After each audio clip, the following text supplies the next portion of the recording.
I thought losing my husband was the hardest thing I would ever face. I was wrong. My name is Patricia Williams, but everyone calls me Patty. I am 58 years old, and 4 weeks ago, I buried the love of my life. Jim and I had been married for 34 years. We met when I was a young teacher, fresh out of college, and he was this charming electrician who came to fix the wiring in my classroom. He stayed after hours just to talk to me, and I knew right then that this man was going to change my life forever. What I did not know was how much my life would change after he was gone. The morning everything shifted started like any other. I was standing in my kitchen in Phoenix, staring at a cup of coffee that had gone cold in my hands. The house felt too quiet, too empty, too full of memories that seemed to echo off every wall. Jim's reading glasses were still on the counter. His favorite mug sat in the dishwasher unwashed because washing it felt like erasing him completely. That is when my phone rang. Kevin's name flashed on the screen. My son, my firstborn, calling at 8 a.m. on a Tuesday. For just a moment, my heart lifted. Maybe he was checking on me. Maybe he wanted to share a memory of his father. Maybe he just missed his mom. I should have known better. His voice came through sharp and businesslike, the same tone he used at his insurance office when dealing with difficult clients. No greeting, no asking how I was sleeping, or eating, or breathing through another day without the man who had been my everything for over 3 decades. Mom, we need to talk about the house. Not good morning, not how are you holding up. Just straight to business. I set down my coffee cup and felt something cold settle in my stomach. The house Jim had built this house with his own hands back in 1992. Every tile, every cabinet, every carefully placed window was a labor of love. He had designed it so I could see the sunrise from our bedroom and the sunset from the kitchen. He had planted desert willow trees that bloomed pink every spring because he knew they were my favorite. This house was not just where we lived. It was where we loved, where we raised our children, where we planned to grow old together, watching our grandchildren play in the backyard. But to Kevin, apparently, it was just real estate. The conversation that followed changed everything I thought I knew about my family. It opened my eyes to truths I had been too trusting, too loving, too naive to see.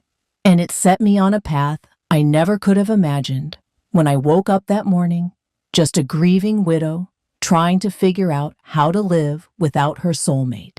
If you have ever felt like the people closest to you only see you as a solution to their problems, rather than a person with your own dreams and needs, then this story is for you. If you have ever wondered whether choosing yourself makes you selfish, stay with me. Because what happened next taught me the difference between being loved and being used, and why sometimes the people who claim to care about you the most are the ones you need to walk away from. Kevin's words hit me like ice water. Mom, Rachel, and I have been talking. We think it is time to be realistic about your situation. My situation. As if being widowed was a financial problem that needed solving, rather than a devastating loss that needed healing. I cannot manage this house alone, he continued, his voice taking on that patient tone people use when they think you are not quite capable of understanding basic concepts. The mortgage payments, the utilities, the maintenance. Dad's pension is not going to cover everything. I wanted to tell him that Jim had paid off the mortgage 3 years ago as a surprise for my 55th birthday. I wanted to mention that his father had been meticulous about our finances, that we had savings investments, that I was not the helpless woman Kevin seemed to think I was. But something held me back. Maybe it was curiosity about where this conversation was heading. Maybe it was the teacher in me recognizing the signs of a student who had not done their homework, but was trying to bluff their way through a presentation. Kevin, I said carefully, your father and I managed our finances just fine for 34 years. But that was when Dad was here to handle things. Kevin's voice carried that edge of impatience I remembered from his teenage years. Mom, you have never had to deal with insurance claims, property taxes, investment decisions. It is overwhelming stuff. Overwhelming. I almost laughed. I had been balancing our household budget since before Kevin was born. I had managed our money during Jim's 2 periods of unemployment, stretched dollars through his medical bills, when he had his back surgery, even helped finance Kevin's failed attempt at starting a landscaping business 5 years ago. But apparently, none of that counted as real financial experience. That is when I heard a car door slam in my driveway. Rachel walked through my front door without knocking, carrying a manila folder thick with papers, and wearing the expression she had perfected in law school. The look that said she was the smartest person in the room and everyone else needed to accept that fact. Mom, she said, barely glancing at me, as she spread documents across my dining room table. Kevin is right. We have done the math, and keeping this house just does not make financial sense. We have done the math. Not how are you doing, Mom. Not I am sorry for your loss. Not even hello. Just straight into calculations about my life, as if I were not sitting right there. I watched my daughter arrange papers with the efficiency of someone conducting a business meeting. Mortgage statements that were 3 years out of date. Utility bills that did not account for the solar panels Jim had installed.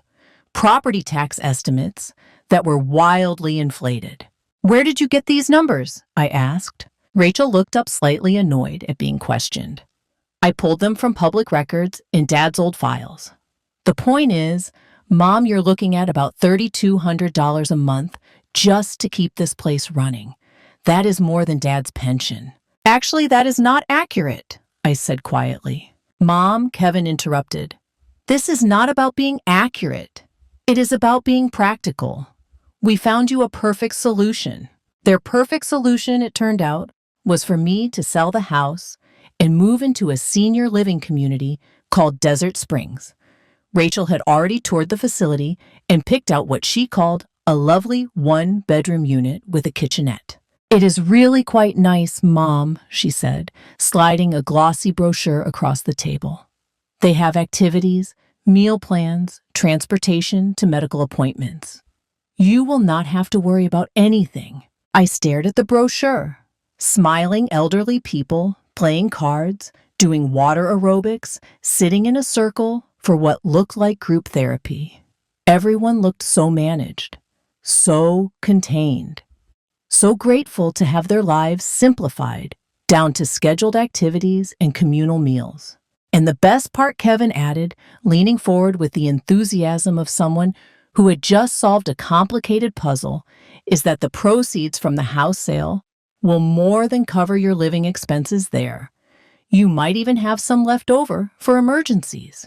Some left over from the sale of the home Jim had built with his own hands, where we had celebrated birthdays and anniversaries, where we had rocked our babies to sleep and taught them to ride bicycles in the driveway. I excused myself to get more coffee, but really, I needed a moment to breathe. In the kitchen, I found myself staring at Jim's handwriting on the calendar, where he had marked our 34th wedding anniversary just 2 months before his heart attack. Dinner at Rosa's, he had written in his careful script.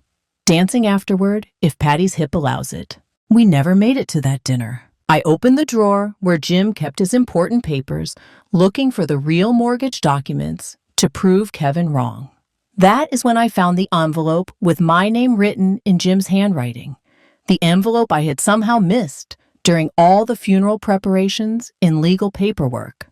Inside was a letter dated just 3 months before he died, along with a key I had never seen before. My dearest Patty, the letter began. If you are reading this, it means I am gone, and you are probably dealing with the kids trying to run your life.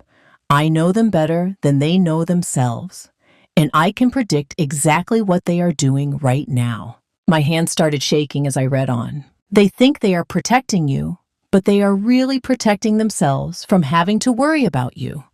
It is easier to put you somewhere safe and managed than to actually support you through grief. Do not let them convince you that you cannot handle your own life. The key is to a safety deposit box at First National, Box 247. Everything you need to know about our real financial situation is there, including some surprises I have been saving for your new chapter. You are stronger than they give you credit for, stronger than you give yourself credit for. Do not let anyone make you smaller, just because I am not there to remind you how magnificent you are. From the dining room, I heard Rachel's voice getting louder, more insistent. Mom, we really need to move on this. The realtor says the market is perfect right now, but that could change. I folded Jim's letter carefully and slipped it into my pocket along with the key. Then I walked back to face my children, but something had fundamentally shifted inside me. I was not just a grieving widow anymore. I was a woman with secrets. I told Kevin and Rachel I needed time to think about their proposal. What I really needed was time to get to that safety deposit box and find out what Jim had been hiding from all of us. But first I learned something that changed everything. After they left, I realized Rachel had forgotten her phone on my kitchen counter. It started buzzing with text messages, and I could not help but see Kevin's name on the screen. The preview of his message made my blood run cold. Think she will go for it? We could have the house on the market by next week. I should not have looked. I know that. But something about the tone, the casual confidence made me pick up that phone and read the entire conversation. Rachel had written back. She seemed hesitant, but she does not really have a choice. The Desert Springs deposit is only $5,000. Even after that and the realtor fees, we are looking at splitting about $280,000. Splitting! They were planning to split the money from selling my house. Kevin's response came through as I watched perfect. I can finally get that boat I have been wanting, and you can put Chloe through her last 2 years of college without those student loans. The boat. Kevin wanted to sell my home, the home his father built with his own hands, so he could buy a boat. I scrolled up through their messages from the past few weeks, and each one felt like a knife twisting in my chest. From Kevin 3 days after the funeral, Mom seems pretty out of it. Might be the perfect time to bring up the house situation while she's not thinking clearly. From Rachel, agreed. The grief is definitely affecting her judgment. We just need to present it as the logical choice. From Kevin, I looked up that senior place. It is actually pretty nice. She will probably be happier there anyway. Less lonely. Less lonely. They thought I would be less lonely in a facility surrounded by strangers than in the home I had shared with their father for over 30 years. But the message that broke my heart came from Rachel, sent just yesterday. Honestly, it is probably better for everyone if she is somewhere with professional care. I do not have time to be constantly worrying about whether she is taking her medications or falling down the stairs or forgetting to eat. Constantly worrying, as if she had been worrying about me at all. Rachel had not called to check on me once since the funeral. Neither had Kevin, but apparently they had been texting each other daily about how to solve the problem of their inconvenient grieving mother. I set the phone down with shaking hands just as Rachel's car pulled back into my driveway. She knocked on the front door, and I answered with her phone in my hand. "Oh, good, you found it," she said, reaching for it. I was panicking, thinking I had lost it somewhere. I held onto the phone for just a moment longer than necessary, looking into my daughter's eyes. The daughter I had taught to ride a bike, helped with college applications, held while she cried over her first heartbreak. "Rachel," I said quietly, "do you think I am incapable of making my own decisions?" She looked surprised by the question. "Of course not, Mom. We just want what is best for you. What is best for me, or what is most convenient for you." Her face flushed.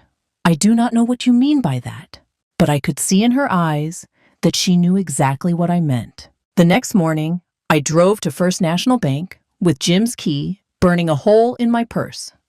I had barely slept, replaying those text messages over and over in my mind. My children, the babies I had nursed through fevers and nightmares, had been planning to profit from my grief while pretending to care about my welfare. The safety deposit box was larger than I expected, and when the bank employee left me alone in the small viewing room, I took a deep breath and opened it. Inside were documents that made my jaw drop. Bank statements showing investment accounts I did not know existed. Stock portfolios that had been quietly growing for years. And most shocking of all, a deed to property in Sedona, Arizona. Jim had bought us a house in Sedona, a house I had never seen, never even heard him mention. According to the paperwork, he had purchased it 2 years ago as what he called our retirement retreat. There were photographs tucked into the file images of a beautiful Adobe-style home with a wraparound porch and views of the red rocks that Sedona is famous for. A sticky note in Jim's handwriting was attached to the photos for when Patty needs to remember who she is without everyone else telling her who she should be.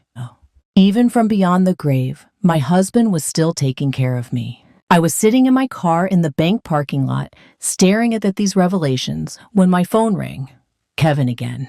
Mom, we set up an appointment for you to tour Desert Springs tomorrow at 2. The director is really excited to meet you. I looked at the deed in my hands, at the photographs of red rocks and endless sky, at proof that I was not the helpless widow my children thought I was. Kevin, I said, my voice steadier than it had been in weeks. I am not going to Desert Springs. A pause. What do you mean you are not going, Mom? We already put down a deposit. You put down a deposit without asking me. It is refundable, he said quickly. But Mom, you need to be realistic here. This is the best option for everyone. Everyone. Not for me specifically, but for everyone. Including Kevin, who wanted his boat, and Rachel, who did not want to worry about her inconvenient mother. I am not selling the house, Kevin. The silence on the other end stretched so long, I thought the call had dropped. Mom, he finally said, his voice taking on that dangerous edge I remembered from his childhood tantrums. You are not thinking clearly. Grief can affect judgment, and you are making emotional decisions instead of practical ones. My judgment is perfectly clear. This house is not for sale. You cannot afford to keep it. I almost laughed. Kevin, your father paid off this mortgage 3 years ago. Our monthly expenses are less than $1,500, and Jim's pension alone covers twice that. I do not need to sell anything. Another long silence. Then, in a voice I barely recognized as my son's, you lied to us. I never lied. You assumed, and I did not correct your assumptions. There is a difference, but the real difference I was starting to understand was that I had finally stopped being afraid of disappointing people who had already decided I was a disappointment. That afternoon, I called a travel agent and booked a flight to Phoenix Sky Harbor's sister city, Flagstaff, Arizona. It was time to see what Jim had been planning for our future, even if I would have to experience it without him. Rachel showed up at my door that evening without calling first, her face flushed with the kind of anger I had not seen since she was a teenager who had been caught breaking curfew. Kevin told me about your little tantrum today, she said, pushing past me into the living room. Mom, this is ridiculous. You cannot just change your mind about something this important because you are having an emotional reaction. Emotional reaction. As if wanting to keep the home my husband built for us was some kind of irrational breakdown, instead of a perfectly reasonable response to being manipulated by my own children. Sit down, Rachel, I said. There is something we need to discuss. She remained standing, arms crossed, that lawyer stance that was supposed to intimidate me into compliance. I am not sitting down until you start making sense. Do you have any idea how much money Kevin and I have already invested in helping me transition? Such careful language to disguise what they had really been doing. Tell me about Chloe's college expenses, I said. Rachel blinked clearly, not expecting the change of subject. What about them? How much are you paying per semester? I do not see how that is relevant to your housing situation. Humor me. Rachel's jaw tightened. Tuition is about $18,000 per semester. Room and board is another $12,000. Then there are books fees, her sorority costs. And how much have I been contributing to those expenses? The question hung in the air between us like a loaded weapon. Rachel's face went through several expressions, settling finally on defiant confusion. You send her money sometimes for emergencies. How much, Rachel, and how often? I have been sending Chloe $800 every month for the past 2 years. That is $19,000, nearly a full year's tuition that I have quietly covered, while you and Kevin convinced yourselves that I was struggling financially. The color drained from Rachel's face. Did you tell Chloe where that money was coming from? Did you explain to your daughter that her grandmother was helping pay for her education? Rachel sat down heavily on my couch, the lawyer facade cracking. She thinks it comes from your Christmas and birthday gifts. I did not want her to feel obligated to you. Obligated to me, her grandmother. The woman who had babysat her every summer, taught her to bake cookies, listened to her teenage heartbreak over boys who did not deserve her tears. When was the last time Chloe called me Rachel? I do not keep track of. Christmas. She called on Christmas to thank me for her gift. Before that, it was her birthday in September. 2 phone calls in 4 months, and both of them were to say thank you for money. Mom Chloe is busy with school and her social life. That is normal for kids her age. Is it?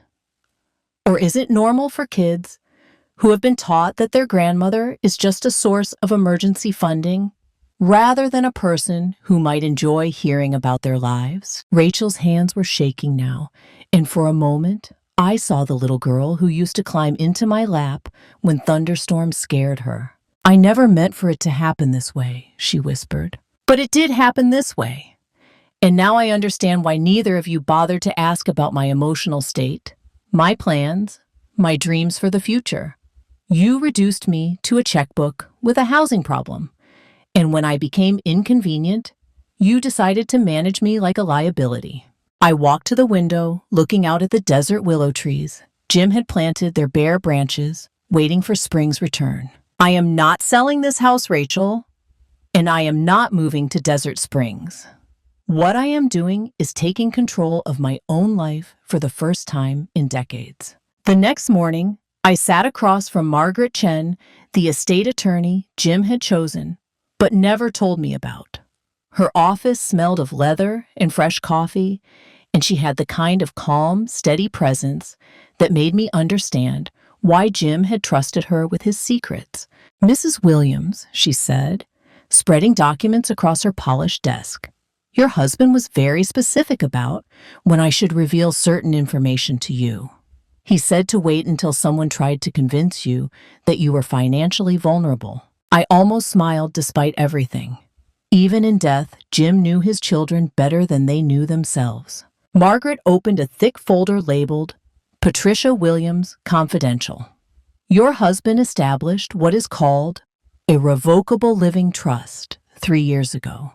Everything the house, the investments, the Sedona property belongs entirely to you. The children were never named as beneficiaries of any real estate. Any real estate. That meant there was more than just the Sedona house. Jim also set up what he called your Independence Fund. Margaret continued. He had been depositing money into a separate account every month for the past 5 years. The current balance is $78,000. $78,000. Money I knew nothing about saved, specifically for my future without Jim. But there is more, Margaret said, her eyes twinkling, with what looked like admiration for my late husband's thoroughness. Jim purchased a small cabin in Flagstaff as well. He said it was for when you needed to see snow again, like when you were growing up in Colorado. A cabin in Flagstaff. Jim remembered that I missed the snow, missed the changing seasons, that Phoenix's eternal summer could not provide. He had been planning not just my security, but my happiness. Margaret pulled out another document. This is Jim's letter to me explaining his reasoning. She adjusted her reading glasses and began to read aloud. Margaret, Jim had written, "If Patty is sitting in your office, it means our kids are trying to manage her life instead of supporting her through grief. They love her, but they have never understood that love is not the same as control. Patty spent 34 years putting our family's needs before her own dreams. Now it is time for her to remember who she was before she became everyone else's solution to their problems." My eyes filled with tears, but they were not sad tears anymore. They were tears of gratitude for a man who had loved me enough to see what I could not see in myself. "The children can contest this if they want to," Margaret said gently, "but the trust is ironclad." Jim made sure of that. He also left instructions that if they attempt any legal challenges, there are additional protective measures that would be activated. "What kind of protective measures?" Margaret smiled. "Let us just say your husband was an electrician who understood how to build systems that could not be easily dismantled. I left the lawyer's office with copies of every document, a new understanding of my financial security, and something I had not felt since Jim's heart attack excitement about the future. That afternoon, I called Kevin and Rachel and asked them to come over for dinner. It was time to set some new boundaries, and I wanted to do it properly as a family meal, the way Jim would have wanted. After all, I had some news to share about my travel plans. I cooked Jim's famous enchilada recipe for what I knew would be our last family dinner in this house for a very long time. The kitchen filled with the familiar smells of cumin and chili peppers, and for a moment, I could almost pretend he was just running late from work, that he would walk through the door any minute, asking if he had time to shower before we ate. Kevin and Rachel arrived together, which told me they had been strategizing. They sat at the dining room table Jim had built from reclaimed mesquite wood, looking like defendants waiting for a verdict. I served the enchiladas on the dishes we had received as wedding gifts 34 years ago, poured wine into glasses Jim had bought me for our last anniversary, and settled into my chair at the head of the table. "I have an announcement," I said. "I am leaving Phoenix next week." Rachel set down her fork. "Leaving for where?" "Sedona. Your father bought us a house there. I am going to live in it." Kevin's face went through several expressions before settling on disbelief. "Dad bought a house. Why did not he tell us? Because he knew you would find a way to make it about yourselves instead of about what I might need." The silence stretched uncomfortably. Finally, Rachel spoke up, her lawyer voice carefully controlled. "Mom, even if Dad did buy property somewhere, that does not mean you should make major life decisions while you are still grieving. Moving to a new place, away from your support system." My support system. I looked at my children, really looked at them. Kevin, who had not called to check on me once since the funeral. Rachel, who had been taking credit for my financial support of Chloe while keeping my granddaughter at arm's length. "What support system would that be exactly?" Kevin flushed. "We are your support system. We are your family." Are you? Because family members usually ask how you are feeling before they ask what you are worth. Family members do not plan to profit from your grief while pretending to protect you. I pulled out my phone and showed them the bank statements Margaret had given me. They want to know about my financial situation. Here it is. The house is paid off. I have more in investments than most people make in 5 years. Jim's pension and Social Security cover my expenses twice over. And that independence fund he set up, it could buy Kevin his precious boat 3 times over. Both of them stared at the numbers in stunned silence. But here is the thing, I continued. Money without respect is just bribery. Love without honesty is just manipulation.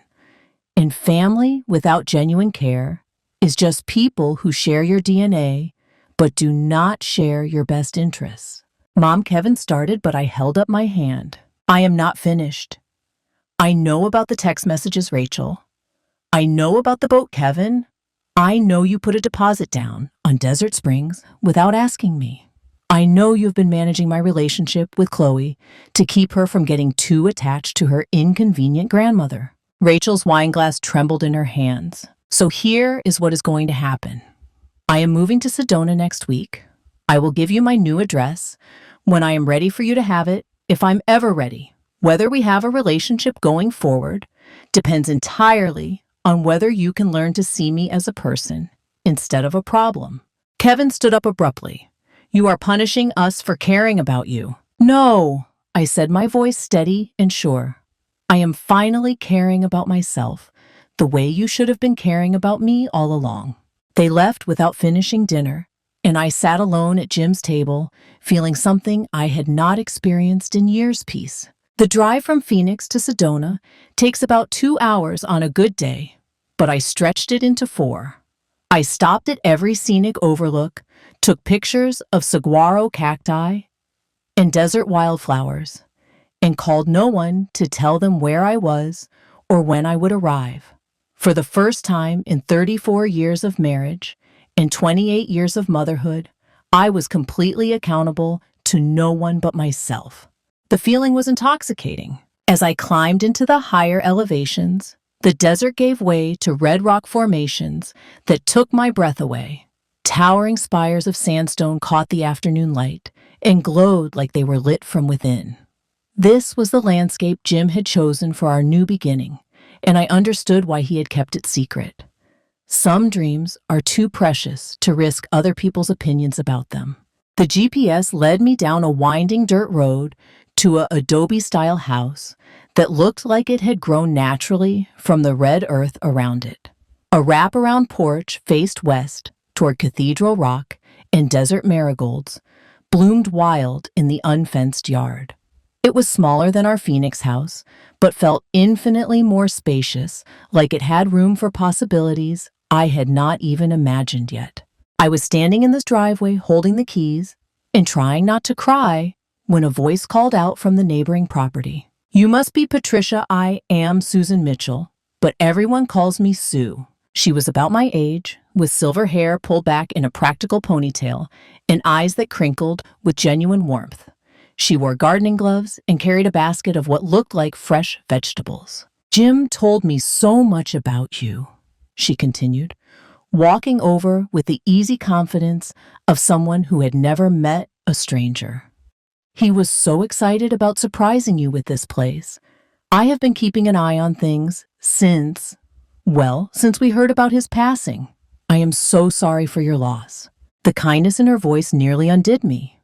Here was a woman I had never met, showing me more genuine compassion than my own children had managed in over a month. He was a good man, your Jim, Sue said, handing me a tomato from her basket.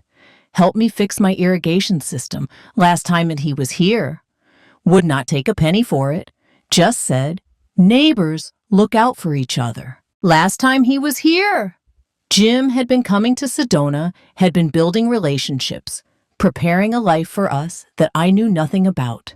Sue must have seen something in my expression because she gently took my arm. Come on, honey, let us get you settled in. I stocked the refrigerator yesterday, and there's a bottle of wine Jim asked me to save for your first sunset here. She led me up the porch steps to a front door painted the color of turquoise jewelry. The key turned easily and the door swung open to reveal a living room with floor-to-ceiling windows facing the red rocks, southwestern furniture in warm earth tones, built-in bookshelves waiting to be filled, and a stone fireplace that promised cozy evenings. On the kitchen counter, I found another envelope in Jim's handwriting for Patricia's first day in paradise. Inside was a single sentence, now you can remember who you were before everyone else decided who you should be. For the first time since his funeral, I cried tears of joy instead of grief. 3 weeks into my new life in Sedona, I woke up naturally at sunrise, instead of being jarred awake by anxiety at 3 a.m. I made coffee in Jim's kitchen, the one he had designed with a window perfectly positioned to frame Cathedral Rock during the morning light, and realized I could not remember the last time I had felt this peaceful. The silence was not empty anymore. It was full of possibilities. I had established a routine that belonged entirely to me. Morning coffee on the porch, watching the red rocks change color as the sun climbed higher. A walk through the neighborhood where I was learning the names of desert plants I had never paid attention to in Phoenix. Afternoons spent reading in the hammock Jim had strung between two ancient mesquite trees, or talking with Sue over the fence that separated our properties, but somehow never seemed to separate us. Sue was everything I had forgotten a friend could be. She asked about my day because she genuinely wanted to know, not because she needed something from me. She brought me surplus vegetables from her garden and stayed for tea when I invited her, sharing stories about her own journey to Sedona after her divorce 5 years earlier. "You know what I love most about this place," she said one afternoon as we watched clouds cast shadows on the red rocks. "Nobody here knows who you used to be, so you get to decide who you are now." That conversation planted a seed that grew into something unexpected. I started writing. Not the novel Jim had always encouraged me to attempt, but something more personal. A memoir about the slow erosion of self that can happen when love becomes service and service becomes obligation.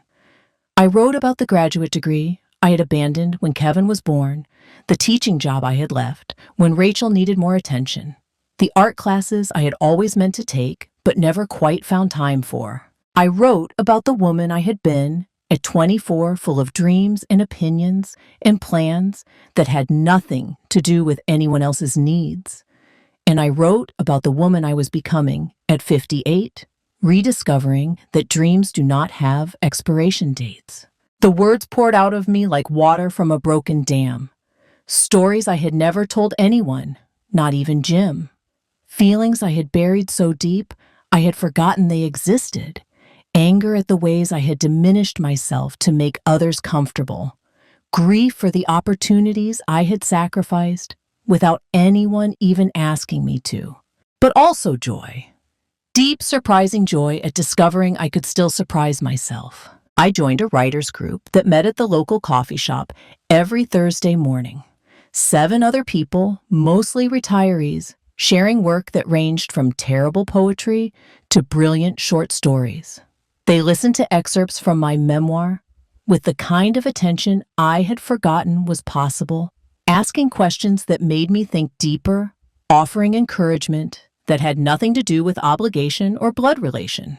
For the first time in decades, I was learning who Patricia Williams was, outside of being someone's wife, mother, or grandmother. And I liked her. If you have ever felt like you have lost yourself in the roles you play for other people, let me tell you something important. It is never too late to find your way back. The person you were before everyone else's expectations buried her. She is still there, waiting for you to remember her name. I had been in Sedona for 6 weeks when my phone rang with a number I did not recognize. The area code was from Northern California, where Chloe was finishing her sophomore year at UC Berkeley. "Grandma Patty," the voice was shaky, uncertain. "It is Chloe." My heart jumped. I had not heard from my granddaughter since that brief Christmas thank you call 3 months earlier. "Chloe, sweetheart, how are you?" I am really confused, Grandma. And I am angry. And I think I need to apologize to you for something I did not even know I was doing. I sat down in Jim's favorite chair, looking out at the red rocks that had become my daily comfort. "What is wrong, honey? Mom told me you moved to some cabin in the mountains and that you are having some kind of breakdown. She said you were being selfish and dramatic and that the family was worried about you living alone." I closed my eyes, feeling that familiar stab of pain at my children's continued manipulation. But then Chloe continued, her voice getting stronger. "I got curious about why you would suddenly have a breakdown. So I started asking questions. Real questions. About Grandpa's death, about your finances, about why you left Phoenix so suddenly. What did you find out? Chloe's voice cracked. I found out that you have been sending me $800 every month for 2 years.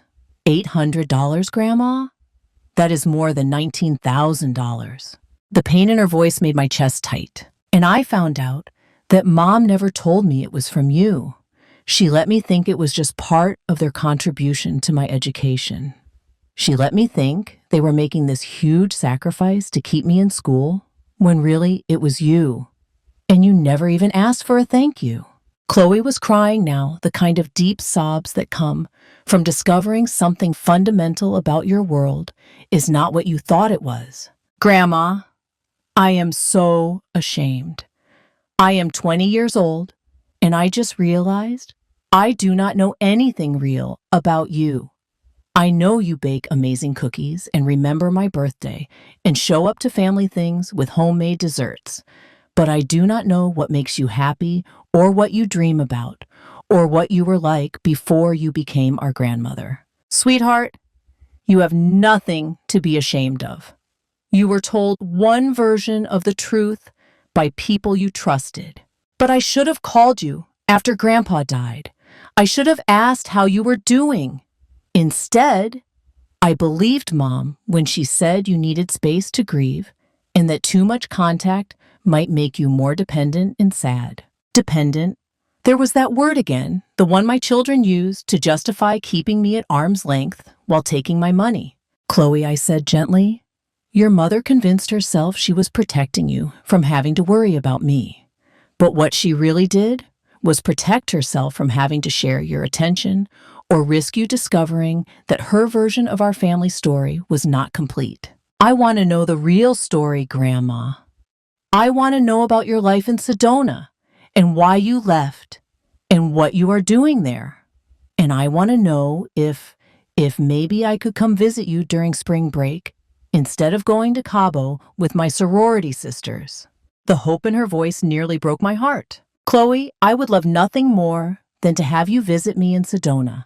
Chloe stepped off the shuttle from Phoenix Sky Harbor, looking nothing like the polished college student I remembered from Christmas photos. Gone was the carefully styled hair and designer clothes.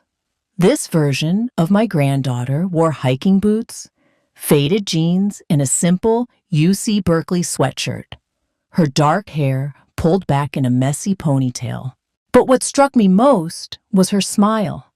It was genuine nervous and completely focused on me, instead of directed at some invisible social media audience. Grandma Patty, she said, dropping her backpack and hugging me with an intensity that took my breath away. This place is incredible. The drive from Phoenix, I have never seen anything like those red rocks. Wait until you see the sunset from the back porch, I said, leading her to my car. Your grandfather planned this house specifically for the views. During the short drive to my house, Chloe pressed her face to the passenger window like a child exclaiming over the landscape, asking questions about everything we passed.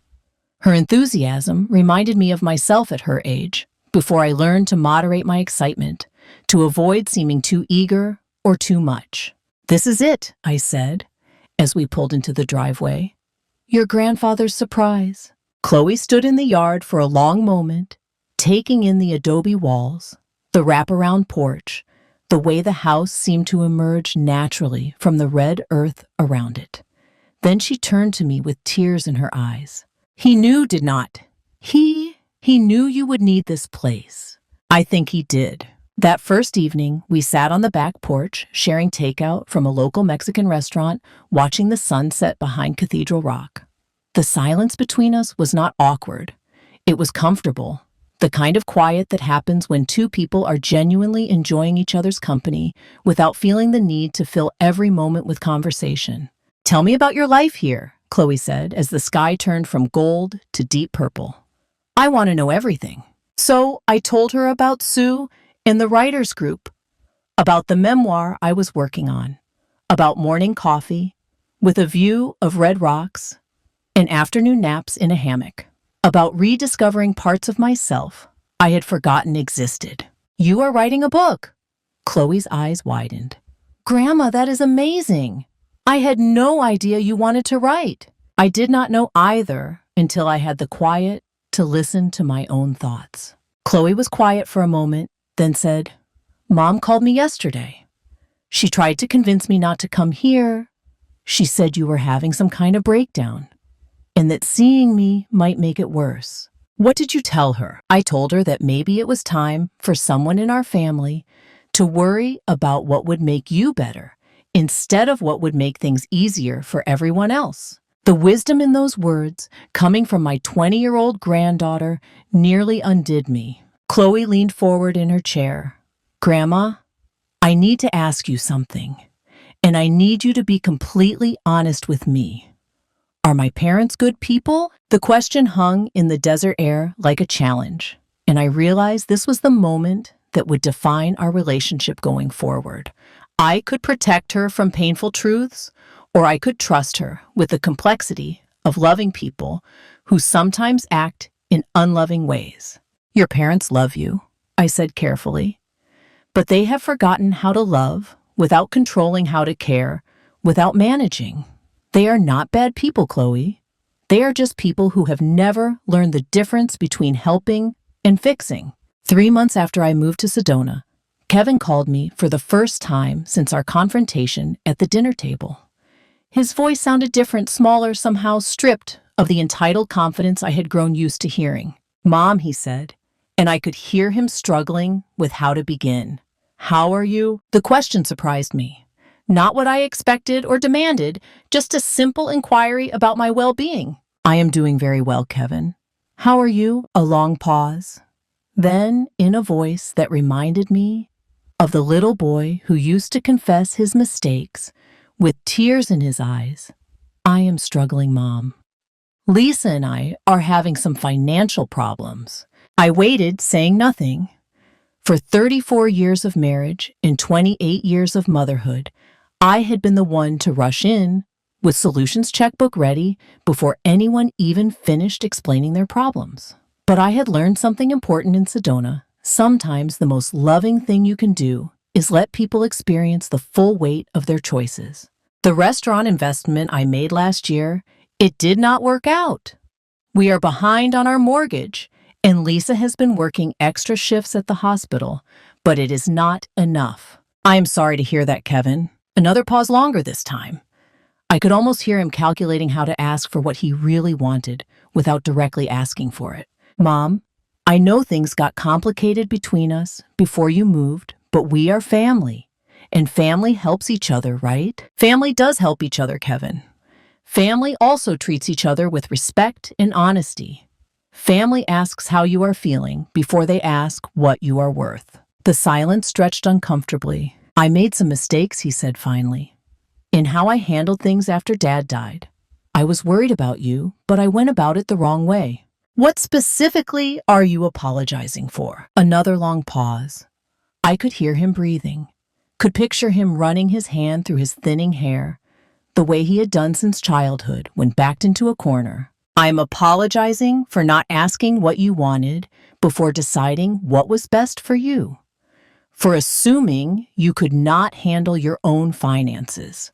For planning to use the house sale money for my own purposes while pretending it was about helping you." It was the closest thing to genuine accountability I had ever heard from my son. "Kevin, I appreciate that apology. It means something to me that you can see where things went wrong. Does that mean, would you consider helping us with the mortgage situation just until I can get back on my feet?" And there it was. The real reason for the call, for the apology, for the sudden interest in my well-being. "Kevin, I love you, but love does not mean rescuing you from the consequences of your choices. You are 42 years old. You made a risky investment without consulting anyone, and now you are experiencing the natural result of that decision. Mom, please. Lisa is talking about taking a second job, and I do not know what else to do. Here is what you do. You figure it out. You and Lisa sit down and create a budget. You consider selling assets you do not need. You explore refinancing options. You do what millions of other adults do when they face financial difficulties you handle it yourselves. But we are your children. You are my adult children. And the best thing I can do for you right now is trust that you are capable of solving your own problems. 1 year after I moved to Sedona, I woke up on the anniversary of Jim's death and realized something remarkable. I was genuinely happy. Not the kind of happiness that comes from avoiding pain, but the deep satisfaction that comes from building a life that reflects your true self instead of everyone else's expectations of who you should be. My memoir was nearly finished, and my writers group had convinced me to submit excerpts to a literary magazine that featured stories by women over 50. Sue had become not just a neighbor, but a true friend, the kind who shows up with coffee when she sees you working in the garden and stays to help plant tomatoes because she enjoys your company, not because she needs something from you. Chloe had transferred to Northern Arizona University in Flagstaff, just an hour away from Sedona. She came for dinner every Sunday, and we had established traditions that belonged entirely to us. Hiking Bell Rock on Saturday mornings, cooking experiments with recipes we found online, long conversations about books, boys, and her plans for studying abroad in Costa Rica next semester. Most importantly, she called me not because she needed money or help with a problem, but because she missed talking to me. The difference was everything. My relationship with Kevin and Rachel had evolved into what I called conditional contact. They could be part of my life, but only on terms that respected my autonomy and well-being. Kevin had learned slowly, and sometimes painfully, to ask for advice instead of money. He had figured out his mortgage situation by refinancing and taking on a roommate. More importantly, he had started asking about my life, my writing my plans, instead of immediately launching into his own problems. It was not perfect, but it was progress. Rachel had been slower to adjust. She had tried manipulation guilt trips and even enlisting other family members to convince me I was being too harsh. But eventually, she had realized that maintaining any relationship with me required acknowledging me as a person with my own needs and boundaries. Our conversations were still careful, still somewhat formal, but they were honest in a way they had never been before. The biggest change was in how I saw myself. For decades, I had measured my worth by how useful I was to other people, how quickly I could solve their problems, how much I could sacrifice without complaining. I had been a human Swiss Army knife, always ready with the right tool for someone else's emergency. Now I measured my worth by different standards. Was I growing? Was I learning? Was I contributing to the world in ways that felt authentic to who I was, not who others needed me to be? The answer was yes. I had started volunteering at the local literacy center, teaching adults to read. I had joined a hiking group for women over 50. I had even started dating something that would have felt impossible a year ago, but now felt like a natural part of building a full life. Jim's memory was not threatened by my happiness. It was honored by it. He had loved me enough to plan for my independence, and living that independence fully was the best way I could thank him. As I sat on my porch watching the sunrise paint Cathedral Rock in shades of gold and pink, I understood something profound. Choosing yourself is not selfish. It is the foundation that makes genuine love possible. If you are watching this and you recognize yourself in my story, if you are the person everyone calls when they need something, but no one calls just to see how you are doing, I want to share some things I wish someone had told me years ago. First, there is a difference between being needed and being valued. Being needed feels important, but it is often just another word for being useful. Being valued means people care about your thoughts, your feelings, your dreams, not just what you can do for them. Do not mistake being indispensable for being loved.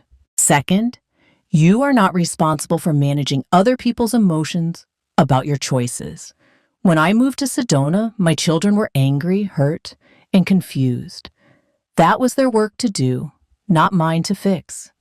Your family's discomfort with your growth does not mean you should stop growing. Third saying, no is not a character flaw. For decades, I thought being a good mother, a good wife, a good person meant saying yes to everything anyone asked of me. But saying yes to everything means saying no to yourself, and that is not sustainable. It is not even healthy. The hardest lesson I learned was about the difference between love and control. My children thought they were loving me by trying to manage my life, make my decisions, solve my problems. But love that requires you to be smaller, quieter, more compliant is not love. It is control wearing a love mask. Real love celebrates your strength. Real love asks what you want before deciding what you need.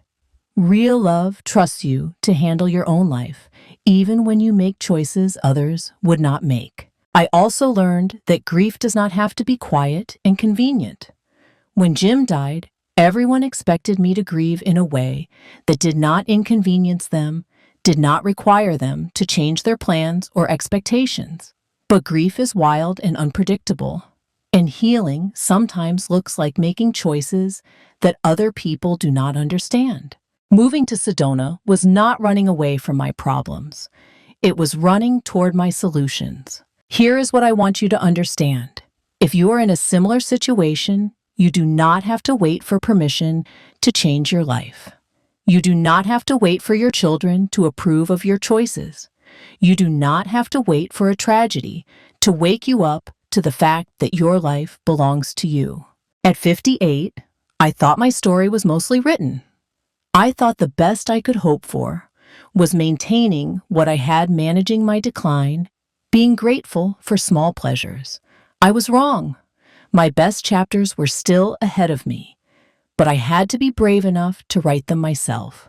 If you are a woman who has spent decades putting everyone else's needs before your own, if you are tired of being the solution to everyone else's problems, while your own dreams gather dust, if you are ready to remember who you were before you became everyone else's everything, let me tell you something important. It is not too late. It is never too late. The person you were before life taught you to be smaller. She is still there. She has been waiting patiently for you to remember her name, to dust off her dreams, to give her permission to live fully again. Your story is not over. In fact, the best part might just be beginning.